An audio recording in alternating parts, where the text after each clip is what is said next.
DVN. He's back at it again. He's here. We can't hear you. You got to unmute that sucker. He's late, so we're going to skip the portion on time management, get right to the meat. That's a good one. That's it. Hey, guys, DVN doesn't need an intro this time around. So, DVN, thank you again for joining us. Please share your wisdom or however you want to do this, this week. You're more than welcome to, as you see fit. Yeah, so I put together some thoughts this weekend I'm going to share with you. I peppered in some of the 4 agreements. If you haven't read the 4 agreements, you should think about adding that. And let's see if you can pick up where they are. So I'm going to try to offer you a couple of questions that can get you thinking today. So yep, do it. Let's talk about first and foremost here, thinking bigger. All right, this is where we got to start on a Monday. We want to start ourselves with thinking bigger and surrounding yourself with bigger thinkers. So proximity to power and spending time with people who challenge your current limits. One of the reasons this group is so great, and one of the reasons that most real estate offices are not so great, is because if you have those people right now that are saying things like, gosh, is it a bad market for you? Are you afraid of this? Have you heard about the stock market? Have you heard about this or that? Those people, even though they're not aware of it, they're very unaware of it, by the way. You can very rarely get people out of that mindset. They will drag you down. And so when you hear something negative like that, you just want to let them know, hey, that's not my experience. And keep it moving. Don't explain it to them. Don't prove people wrong. Don't try to encourage them, because you cannot encourage the unencourageable. Just recognize that your experience is completely yours. There will be people in this market, just like every market, and I've been through the worst market in 100 years, and there will be millionaires made. You can make that decision now. The next one is, and don't neglect this, write and visualize your goals daily. This is part of thinking bigger, because we get disconnected from this. You're doing a basic job every day at any level. If you can't figure out where you're going, and you don't get little glimpses and a little bit of feel about, okay, that's what it could be like if I get there, then you're missing that little part that gets excited, because the business is boring, deals are boring, conversations are boring, pre-qual's boring. What's exciting? Where it all takes you. And that's the only thing that will keep you excited. So even at the moment you're feeling like, no, I'm feeling pretty excited, I'm good about the business, I got a couple of deals going, it's all going to change. And you have to have your backup plan on how to get ready and get excited again, and get excited about basic things. Make notes from me. Next one is, you want to expand on these goals regularly. When you experience a win, what I notice about salespeople is when they experience wins, they peacock around, they slow their activities, they head to lunch, and they celebrate early. I'm going to tell you what I've learned now, and being around the coaching environment for 10 years. When I get a win and I feel that little glimpse of a win, triple down on everything. Triple down on the diet, triple down on relationships, triple down at work, triple down on prospecting. That's where the momentum comes from, nowhere else. Yes. DVN. So on that point, if you don't mind, okay, because this is where I have struggled. Winning is definitely something that happens here. So when we win, often, let's say, and I have sometimes by the end of the week, especially, it seems to come over me more. How do I handle the just like this wanting to relief and just get like relief from the day-to-day grind? And now I'm not talking alcohol, or that has happened in the past, but we're talking about just anything. And I just kind of like, ooh, let me just have that one thing that I can just like cool my jets a little bit. What then does that tell me about what your experience is that I struggle with, that I can now go triple down? Like, what am I missing there? So most people ride that roller coaster, and it feels like Friday, Saturday, Sunday. And the idea is that you want to create a life that you don't need a vacation from, create a business that you're not trying to run away from. When the phone rings, you answer it. You're excited about all of it. What it feels like to me is, when I'm in flow, is Saturday is a great time when nobody's around to really dig in, do some lead follow-up that I haven't gotten to. find people that aren't responding, catch up on certain files, certain systems. I'm excited about that. That's where I want to be. I was out of town this weekend. Someone was talking about travel. I said, I have no interest in travel. I miss my desk. I want to blow it a kiss. I'm thinking about my desk right now. And that's not bullshit. That's how I feel. And Sunday, when people are thinking, well, it's going to refresh me for the week if I act like a freaking toad all day long and eat whatever I want and veg out and watch golf, it's the exact opposite. So what you want to do right then is think, okay, and here's my mantra. I want to do what nobody else does. I want to do the hardest things all the time. Right now, what is everybody else thinking about doing? Relaxing. What should I do? Exercise. Set up the week. Read a book.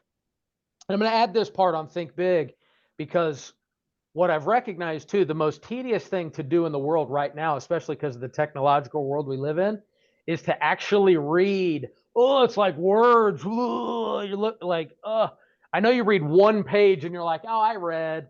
We used to read more, but here's what happens. If you actually read, like really read, like you used to read, you get the best ideas and the most excitement ever. And Sunday's a perfect day for that. Does that answer it, Dean? Yes, it does. Thank you. He's right. He's right. DVN put me on 75 hard again. And I've been reading this book, and I kid you not, with my own fucking eyes, I'm literally like exactly what you just said. I'm like, holy shit, now it's like reoccurring in my head. And it just something about negativity thoughts and how to flip them. But like it just keeps reoccurring because I read it visually. But what did you experience when you stepped into that on a Sunday when you normally would just veg out? But it's been every day, but this was actually Friday night, ironically. So it was like 8 o'clock at night, and I was just reading these. I'm reading this psychology book of like how to sharpen your mind and how kind of deal with like negativity. And the exact words were, if you have a negative thought in your head, just switch it and take out I can to I can't, I can. And then at the very end, instead of taking out try, be like, I will. And that's literally what it says. Wow. And I just remember like in the exact line, exact page. I just remember all that stuff. So to your point. So you're 3 days into that, and are you experiencing already like a basic level of like, okay, I forgot this, like this works. Absolutely. It's 100% because it's like, I don't want to do it. So you have to do it. And then when you do it, you're like, oh shit, I feel good. And then when you look at the scale, you're like, holy shit, it went down. And then when you look at the hardest thing is when you have that craving for something negative, bad food, whatever it might be, and then going through it, and then later on when you're getting ready to go to bed at 10 o'clock, you're like, holy shit, I feel fine. I never needed that. And then you have an opportunity to dig deeper. Why do I feel like I need that? And what's the actual void that I'm looking at? But that's a bigger conversation. Hey, well, I'll save that for Thursday. Let's do. All right. Next one, use 10x thinking. If you had to 10x your results today, what would you do differently? Because there's someone in your marketplace that will. You're thinking, I want to take 2 listings, I want to take 3, I want to take 4. What if you 10x that? And think about that. This is part of the exercise of thinking bigger. Because if your goal is to take 4 listings this month, that could be a really good result. But spend 15 minutes like we talked about last week. What if I had to take 40? Someone's going to take 40. And at least expand your mind for that few minutes and think about, what would I do if I had to find 40? I got to have a bigger mouthpiece. I've got to get in front of more people. I've got to expand my prospecting. I have to expand my brand. I was at Josh Barker's office last week. If you guys are all familiar with Josh Barker, one of the most prolific, if not the most prolific Mike Ferry agent of all time, hung out, had dinner at his house, and really studied some of the things that he does differently, right? From a branding standpoint in the community, he set 6 appointments that day. 4 of them were inbound. So if you think about that, and I've been thinking about that, this guy's phone rings so much inbound that he sets 4 appointments, because we could go set 2 appointments today, but imagine the wins that would be in your sales if you just received 4 on top of it.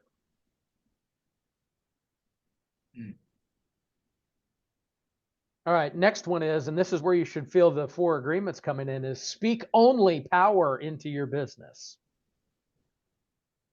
which falls under the category of being impeccable with your word. No complaining, no negativity, only solution-based language. Now, you'll recognize this if you have a team and if you have anybody that is, well, Teddy, you'll be able to relate to this probably, right? Because when you're managing the deals and the personalities of the deals, we get this regular I get this feeling of, oh, this guy and this situation, this agent and this stuff that we're dealing with. And actually there are things that you need to say to yourself inside of those transactions, just like you do to the clients, just like you do to yourself. So when we're dealing with difficult agents and difficult clients, what I'll say to our team members is, aren't they lucky that they're dealing with us? Because there's nobody else that they could deal with. And this is the hard part of the business that nobody else can deal with except us. And it flips that paradigm. That's the whole purpose of this group, is taking something difficult and saying that's our brand, is that we do difficult things when other people cannot. And that includes dealing with difficult people, which is my favorite, by the way. Absolutely my favorite. You see how I just did that? Somebody difficult on the phone, they have a real problem. That makes the day interesting. That makes it exciting. You said to me when we were coaching together about 4 years ago, I never forget that. And I asked you a question about this, and you said you were just like, give it to me. Just like just let me have the phone, and I'm gonna handle this right now. And it was that sense of power though that you spoke into it. So it was great. Next piece, we're gonna dig into goals. Was somebody saying something? Very good. Next piece, let's talk about goals. Goals are confusing. Goals are the topic of goals. Everybody's excited, like, oh, I want to talk about goals because that's the opposite of the work, right? That's the planning for the work. And that's why we like to get excited, go down that path, work on goals. What I like to talk about today is attaching yourself actually to the goals to the point where you could actually achieve the goals, which could feel different. So you want to tie these goals to a personal mission. Your why must be emotionally and bigger. It must be emotional and bigger than just the money.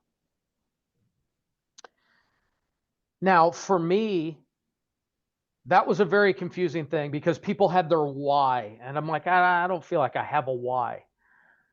What I found was, and I think a lot of people on this call could probably find, is my opportunity to share some of these things with other people, just like in this group, actually feels more like my why than anything else.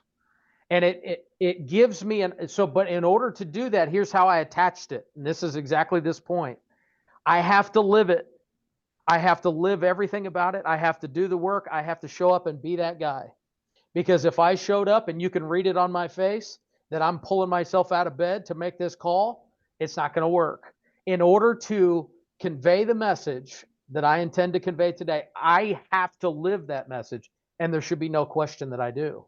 So if you can attach what you're doing to who you are and what your brand is, it makes it a lot easier.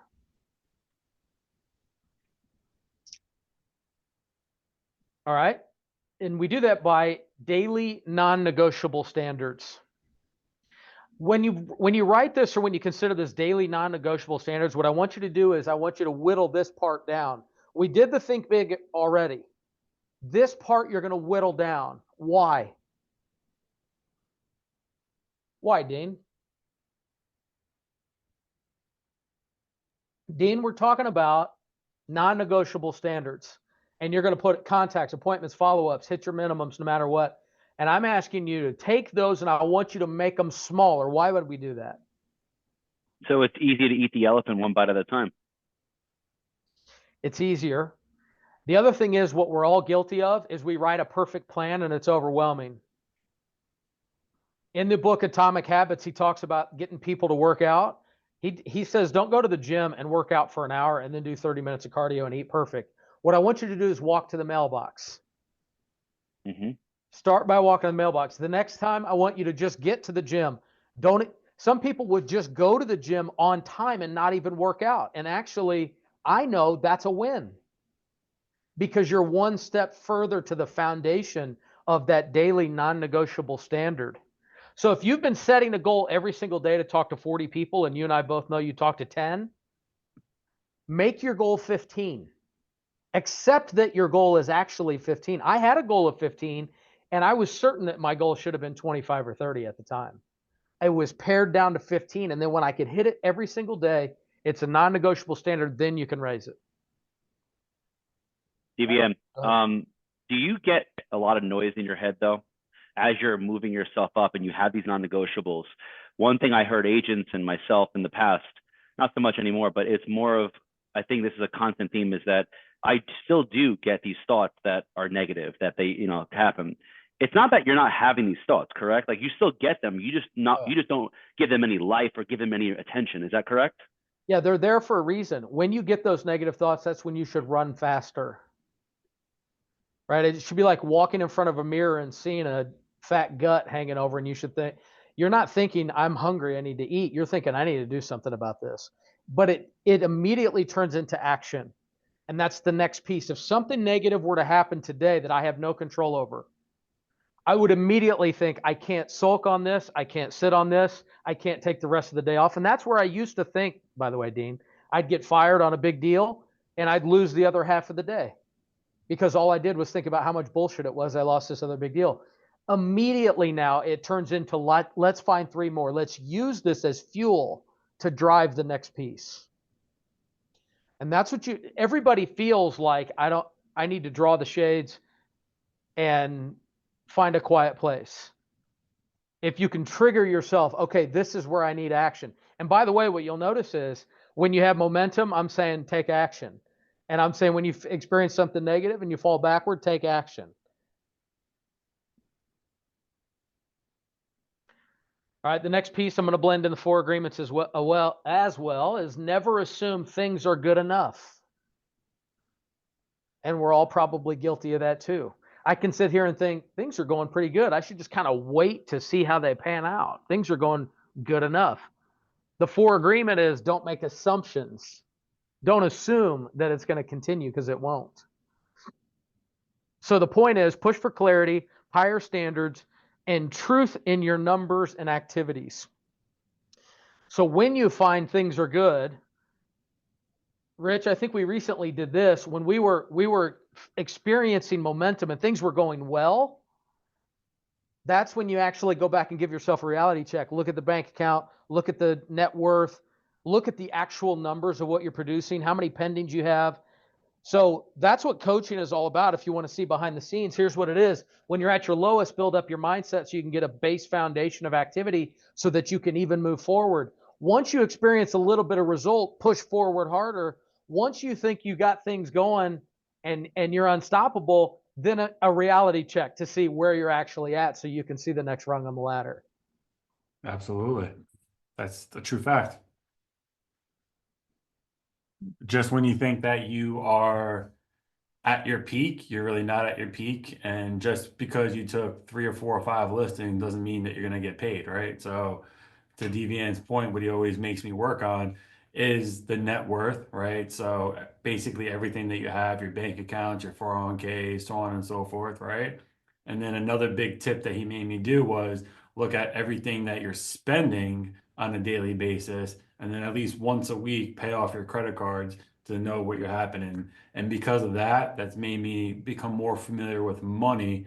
And then it actually trickles down to, holy shit, I need to go get a listing appointment because I need a signed contract to be able to afford what I want to do. And then recently he's tied to that whole entire scenario to what I want to do with the money. So it actually makes me even more cognizant to make the calls. Yeah, so what we do is we hit all those things to see what triggers, because we think we know what drives us and we don't. Every person on this call is driven by something different. And so what we do is we pepper in money. Let's focus on that, see how it works. We bring in ego, status, anything that might actually drive you forward. Fear is the biggest one, and everybody can operate great from a place of fear, but we all do well with that. We can all peel ourselves off the floor, but it's difficult when things are going well to get excited about where you're going. So you have to figure out what am I actually excited about? Am I just excited to do the deals? there are some psychopaths that are just excited to do the deals, and I love coaching those people too. But if you haven't figured that out, continue to explore that. Amen. All right, so I'm gonna pare down the section on mindset to the most dense material because I'm gonna try to keep you as close to time because I was late here. The next one, adding in the 4 agreements, is, and this is gonna lay over the top of everything we've talked about so far, is always do your best daily, not occasionally. And that is one of the 4 agreements. Always do your best. You could ask yourself, when you think you deserve a break, is this really my best? And you could write that up on the wall and ask yourself at any given moment in the day, is this my best? Because nobody else cares and nobody else is going to ask. And even if somebody does, in theory, care, they are not going to be able to control you in this area. Only you can. Are you giving your best effort? Because it's a decision, not a mood. What? Decision, not mood. You That just was got me with that gold. one, dude. That right You know there. what's funny is you made no movement, and I was like, "That's going right in your brain, Dean." Right? It is. Ugh. It is. Can Asking you repeat that yourself, last line? Oh, go ahead, Maurice. asking Go ahead. yourself that you're being honest with yourself. And it's true, you don't need to ask anybody else that. It's yourself. And you got to be honest with yourself at the end of the day. That's why I was stumped when you said that. That's real. You were stumped in the sense that you feel like you're not doing your best in certain areas. 100%. Okay. So what I have is, and this wasn't on the list, but I'm gonna share this now. I have a list that's called Life Design. And what it is every time I get those little ideas of where I'm not performing to the top where I possibly could, or I get an idea of something I could do. 75 hard was on that list. Quitting drinking was on that list for years before I decided to actually quit drinking, and I just celebrated 8 years sober. Congratulations. Watch the video. Thank you. It was on the list. And you know what, Maurice? You keep that list, and whenever you feel that, like, you know what? Things aren't going like I want, you pull that list out and pick one. And before long, you start crossing them out. I look at my list now, and I've crossed a bunch of them out. And they're pretty big. And I think I can directly correlate the quality of my life currently to some really big things I've crossed off that list. And there's things that you should add to the list and things that you should subtract, right? So consider that. So in line with what we're talking about, the next point is fuel the machine. Body, mind, and spirit. And you could keep it this simple probably. I actually prescribed this entire thing to someone this week who didn't think that this is what they need. Exercise, hydrate, read, pray, or meditate. And pray and meditate. Exercise, hydrate, read, pray, or meditate. If you did all those things on a somewhat regular basis, could you find any possibility that life gets worse? No. It's all that simple. I'm sitting here thinking, oh man, business is hard. No, you need some water. You need to think, you need to relax for a second. You need to meditate. The people that are moving the fastest and that have so much to do that they can't figure out what to do first should probably take 15 minutes and find the center. And Dave, would it be We're good. Would it be wrong to add journaling to that list? Because I feel like that to me is, I do all of these things, by the way, on a regular, but that pen to paper and not typing, I'm talking real pen, writing it down. I don't care how bad your handwriting is. That to me, that is, what's the word, cathartic? Like it's just so deep connecting. And I wonder what that is. I'm still not sure, but I just find the impact from putting those thoughts down, like especially right before bed. I write down, like, what's that book? Chop wood, carry water. You know, write down what are the best thing, what the things I did well today. Write as big of a list. It could be the smallest thing you did. I made my bed this morning, and the way that resonates in the brain, just putting all that, you know, it just reinforces all that strength that we have. It's a really good point. Let me tie it back to Maurice's point, because this is where I think where journaling is underrated. And I think journaling, or I'll say it this way, leaving notes for yourself. because you are different versions of yourself at any given moment. And when you find that thought, you think, I'm going to hold it. I'm going to remember this. I'm going to feel, if you're in a bad relationship and you're thinking, I'm never going to forget the way this person made me feel right now. Oh, you will. The next time something changes and you forget, and you need to go back and look at the notes that you've left for yourself in regards to your business or your life change, your life design, Maurice. When you find that connection with the higher self, and you can feel that difference, right? The higher self. And you're like, okay, I see where I'm supposed to be going, and I'm not heading there currently. Let me drop myself a note about the fact that I need to drip that on my head until it becomes my reality. DVN, I struggle with journaling. So I'm not, well, that's an affirmation, I guess, but it's something that I just don't, because I don't, to me, it's like whatever.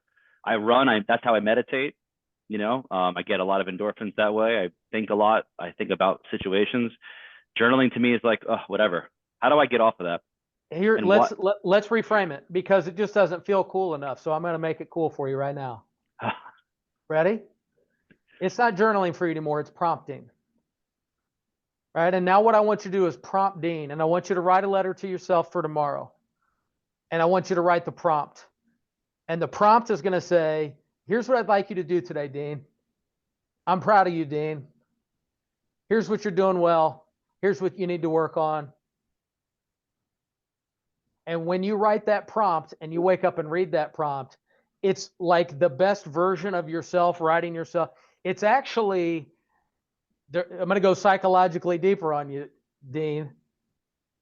It's like treating yourself like the child within you.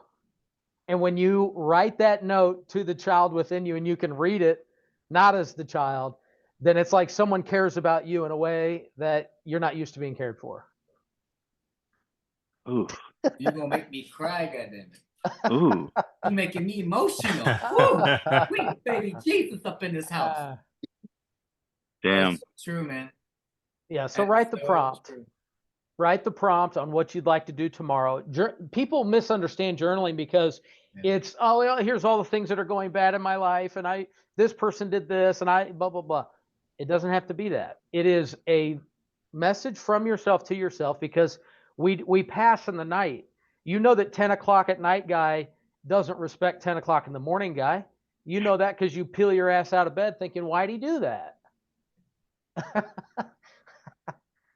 Facts. Damn. So we're connecting those. By the way, they get a lot closer over time when you do these things. And then you feel like you're that person and you can access it any time. So if you feel like you're at odds with yourself, like I told myself I was going to start my diet Monday and that was a different guy, and this guy's like, no way, we're going for cheesesteaks. You'll feel that distance, right? What the journaling has done for me, it's actually programmed me, because it starts from the pen, then it goes into my fingers, then it goes into my hands, then it goes into my wrist, then it goes into my bicep, then it goes right into my head over time. Does it go up the radius or the ulna? Pardon me? The radius or the ulna? Which one is it going up? No. That's good. I'm glad that you're getting a good experience from journaling. No. I'd never thought about it that way before, Dean, by the way. That's the first time I've ever had that thought that it's prompting. I'm excited. I think I'm going to. You're welcome. Thank you. You've graced me today. All right. What other questions do you guys have? Because I can't be the only one getting a coaching call today. Listen, don't be scared to ask questions. Yeah, if there's anything you want to add or any questions, for those just jumping on here, we mismanaged the time. It was 10 Central, not 10:30. So I spent a lot of time promoting this call, and then I was late to the call because I thought it was 10:30, and so does everybody else who's on it, thinking, what the hell are they talking about? But I'll share the notes, don't worry. Cool. Well, DBN, do you want to share, if no one has a question, any last points here to just drive us home? Right now, the market is in a place where people are afraid. That is when you should be excited. Our business speaks to that directly. And my mindset is it always does. If things could get worse, things will be better for me, because nothing degrades faster than the mindset of your competition. So you don't have to worry about less deals happening, interest rates going higher. You don't have to worry about any of those things, because your competition is at home right now, scared to death, trying to figure out when things are going to get better. And I got news for you. They never do for the people that are waiting. And they're always better for the people that just decide to embrace that idea. And it's literally, if I could grab through the call and take every person on the call and shake you and say, stop watching, stop listening to anyone else. The message I'm giving you is absolutely true. You set your own adventure right now. You do not have to participate. Is anybody really negatively affected enough by tariffs on this call to fight me on that? Are you importing goods? Is anybody, listen, I understand there's negativity in the world. I always do. There's people dying right now. I can do nothing except my job. That's my message right now that I'm trying to get out to anybody that will listen, to anybody, any lives that I can save. So if you have some of these people around you and they ask you about these types of things, let them know you're driving all that. You have no control over that. And it's real simple. You can control the things that you can, and there's things that you can't control. You only focus on the things that you can control. That doesn't change based on how crazy you think something is. We got a question from Danny. What's your response when consumers ask you, how is the market? Well, that's a different question, and I appreciate that question. When people ask how the market is, there is a pragmatic answer, and there's data that supports what's actually happening in the market. Which, by the way, let's look at something that's really important. Anytime it's a really good market for sellers, in theory, it's harder for buyers, right? So how's the market? Well, it depends on who you are. It depends on what you're trying to do, right? There is no market, because what I'm trying to do is sell a house. In my area, market's pretty damn good. If you're trying to buy a house, there's some areas where it's also good and it's balanced. There's some areas where you're going to compete. But the good news is, if you can get on this train now, the only thing it does is move forward. So now is a good time to buy, because if interest rates come down, we know what happens. If they go up, we know what happens. Either way, if you own a home today, based on every amount of evidence and everything that's ever happened in human history, you're going to be at a better spot. I couldn't be doing you any better service than convince you to buy a home today. That's what you need to do, right? And anybody that thinks that they're doing someone a favor by keeping them out of the market is costing them. Because I had the experience in 2009, 10, 11, in the worst market in history. And every single person I talked to, my database calls this week, these people are like, my house is worth triple. It's worth triple. And all they talked about on the news back then is how the market was melting down. Think about that. Mortgage meltdown, real estate market melts down. And all these people are thinking, I don't want to be anywhere near that. I sold a guy a house for $160,000. It's worth $360,000 now. Was that message for him? No. I have a question, Dave. Thank you. This goes back into the mindset, and I think it ties into that atomic habit, those small moves, right? But this one in particular, I could be like totally fine doing what I'm supposed to be doing, or regardless, or just, and all of a sudden a major wave of fear or panic will just enter my mind into my body. And it's like a paralyzing moment. It's like, what? It's like a freak out moment. What is this, like a turnaround in the moment out of that, that experience? You know what I mean? Like it's such a random thing to have happen. Or how frequently is that happening? It's less and less the more I do what I'm supposed to be doing. Okay.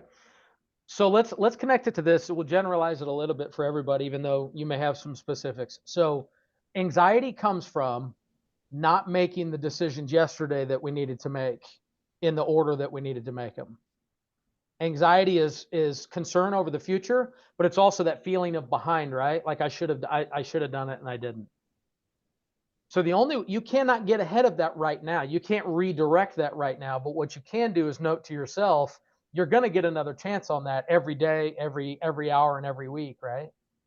And so you have to take 1 second right there, Bobby, and say, what is it that's driving this anxiety? Is it deals? What is it? I guess there's people. So the only way that you can get yourself away from anxiety is if you start doing the things that you know to do. It's that simple. And if you go back to that list, okay, I'm anxious because, take a quick second, write it down, because ate like shit, didn't sleep well, didn't read, didn't exercise, I'm off of this, I'm off track, I made 10 contacts, and table it, right? And just go back to, because the journey has to be one step at a time. You cannot make up for all that. And when we're behind, and when we're coming from a place of being behind, then it never goes well, right? So is that how it feels? Yep. Yeah. Especially if I could add on something, I think it ties into the fifth agreement, right? Which is just be skeptical of the story you're telling yourself, which is that I am anxious, right? Which is a real feeling, but sometimes it's a bullshit story we're telling ourselves. Yeah. Nice ad, Corrado. Fifth agreement. Don't forget about number 5. I love it. Well, we mismanaged the time today, so everybody got on the call late that's getting on the call. Sorry about that. You're just going to get the notes. You got a little bit of the end here. Anything else before we go? We're actually just wrapping up. It started at 10. And I was late because I didn't realize that, but we'll be at 10 next week. I find you're right, because today's a big day in Canada. I'm up in Canada, Toronto to be exact. Today's our federal election, and people are going crazy. Wow. And they're saying tomorrow, the 29th, is when it starts. Oh, shit. Nothing starts tomorrow. You gotta be, it doesn't start tomorrow. It's how you take it as an individual. Debbie Reed, once with Emma 4 years ago, said to me, Maurice, keep your head up and go to work. I said, what about keep putting my head down and go to work? Debbie said, no, keep your head up and go to work. May will be 36 years I'm in the industry. It doesn't matter. And I've made the most money in markets when everybody's in chaos. For whatever reason, that it's better markets for me. When things are going well, I struggle, but when things are bad, I'm able to do better. So forget about anxiety, forget about all that stuff. Day by day, do what you need to do, follow your schedule. I don't follow it 100%, but if you're on 80%, it's better than the average guy that's doing it 1 out of 5 days. That's just what I have to say. Beautiful. Thank you, Maurice. We're going to end on that. Dean, thank you. Yes. Rich, I added the notes and they're public. Yeah. So if you want to jump in the chat there, you can click it. You can see the full presentation that we kind of did a little bit disjointed that I put together for this call. You need to make it public.